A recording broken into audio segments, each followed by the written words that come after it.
১০০ টাকা রিচার্জে ৫৬.৩ টাকা কর দিতে হবে গ্রাহককে। মোবাইল ফোনে কথা বলা এবং ইন্টারনেট ব্যবহারে খরচ বাড়ছে।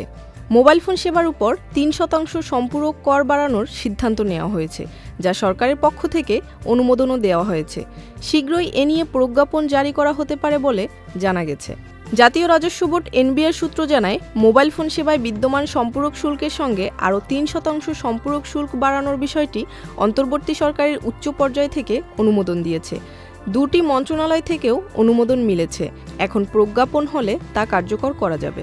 বর্তমানে মোবাইল ফোন সেবায় সম্পূরক শুল্ক ২০%, এটি বাড়িয়ে ২৩% করতে যাচ্ছে অন্তর্বর্তী সরকার। বিগত সরকারের শাসনামলে ২০২৪-২৫ অর্থবছরের বাজেটে মোবাইল ফোন সেবায় সম্পূরক শুল্ক ১৫% থেকে বাড়িয়ে ২০% করা হয়েছিল।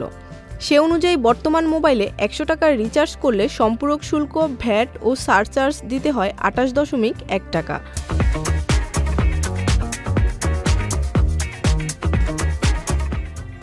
রেভিনিউ শেয়ার ও মিনিমাম ট্যাক্স দিতে হয় ৬.১ টাকা।